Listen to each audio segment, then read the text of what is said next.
hello welcome and welcome back to my YouTube channel আৰু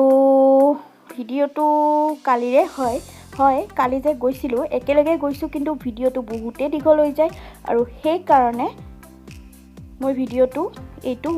আজি দিছো আৰু আশা কৰো মানে যেটো জায়গা দেখাম আপোনালোকে চাগে গৈ পোৱা নাই হয়তো গৈ পাবও পাৰে কিন্তু মইতো ফাৰ্স্ট টাইমে গৈ পাইছিলো তো ভাল পাব জায়গাটো বহুতেই ধুনিয়া হয় তো বলক ভিডিওটো আৰম্ভ কৰো আৰু ইয়া মা আৰু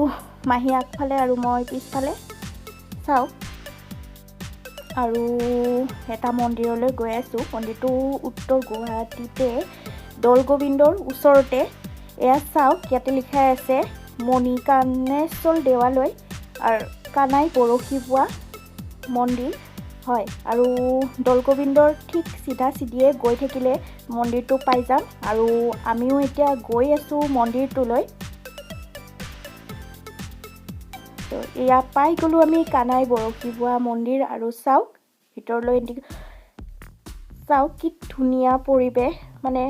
সাফ চিকুণ কৰি ৰাখিছে আৰু কি কম আৰু এয়া চাওক মানে শিলৰে নিৰ্মিত মন্দিৰটো তো আপোনালোকে আহি পাইছিল নে কেতিয়াবা মই হলে কিন্তু পোৱা নাই এইবাৰে ফাৰ্স্ট টাইম হয় আহিছো হেয়া চাওক কি ধুনিয়া পৰিবেশ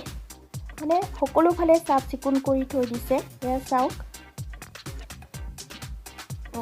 বলক এতিয়া মন্দিৰৰ ভিতৰলৈ দৰ্শন এয়া চাওক হেয়া ভিতৰৰ ভাগ কানাই পৰশিবোৱা মন্দিৰ আৰু এতিয়া আমি সেৱা সেৱা কৰি আহিলো আৰু এইটো চাওক এই প্ৰকাণ্ড শিলটোতে মানে মন্দিৰটো স্থাপিত হৈছে চাওক আপোনালোকে এবাৰ ভালদৰে মানে শিলটো কেনেকৈ মানে ফুটি উঠিছে আপোনালোকে ভালদৰে চাওক ইমান ওখ আহিলে আপোনালোকে নিজেই গম পাব বেছি দূৰ নহয় উত্তৰ গুৱাহাটীতে আৰু দৌলগোবিন্দ মন্দিৰলৈ আহিলে আপোনালোকে আহিব পাৰিবই বেছি দূৰ নহয় 10 মিনিট 15 মিনিটৰ ভিতৰত আপোনালোকে পাই যাব দৌলগোবিন্দ মন্দিৰৰ ঠিক মানে সিধাই গলে তাৰ পিছত ৰাইট সাইড ললে তাতে লিখাই আছে কানাই পৰশিবোৱা মন্দিৰলৈ বুলি আৰু তাৰ পিছত সোমাই আহিলে হল আৰু আপোনালোকক দেখাইছো চাৰিওফালৰ পৰিবেশটো মানে মন্দিৰটো সবতকে ওপৰত আছে আহি আপোনালোকে ভাল পাব আৰু নিৰল নিস্তব্ধ মানে প্ৰকৃতিৰ মাজত থকা মানে এটা মন্দিৰ আৰু মানে শিলেৰে নিৰ্মিত বিশেষ একো মানে আপোনালোকে বেলেগ মন্দিৰৰ দৰে নাপাব কিন্তু মানে শিলৰে মানে চাই কিনে বহুতে ভাল পাব আপোনালোকে আহিবচোন কেতিয়াবা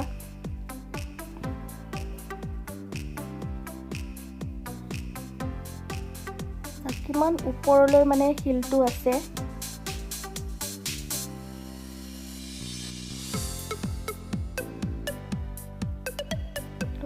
আহিলো যেহেতু ইয়াতেও আহি গলো ভালেই হল ন আপোনালোককো দেখাব পাৰিলো মন্দিৰটো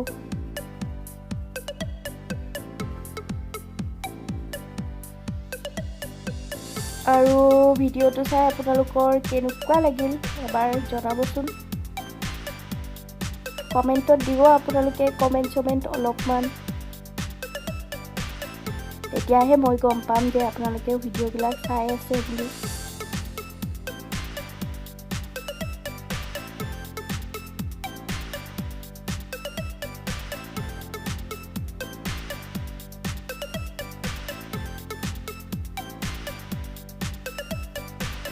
এনেকৈ ধুনিয়াকৈ বনাই দিছে আৰু ইয়াতে সাফাই কৰ্মীও আছে মানে চৰকাৰৰ পৰাই আহিলে আপোনালোকে গমেই পাব আৰু এতিয়া আমি যাবলৈ ওলাইছো এয়া চাওক সব চাৰিওফালে বালিয়ে হৈ গৈছে এয়া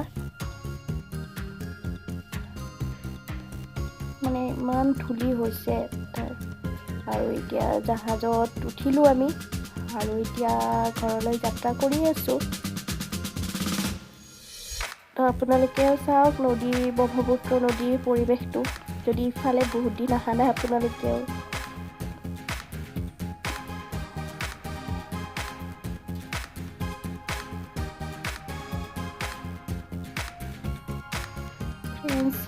ব্লগটো ইয়াতেই সমাপ্ত কৰিলো আৰু আৰু আপোনালোকে প্লিজ ছাবস্ক্ৰাইবটো কৰি দিব আৰু যদি ভাল লাগিছে লাইক শ্বেয়াৰ কমেণ্ট কৰিব থেংক ইউ বাই বাই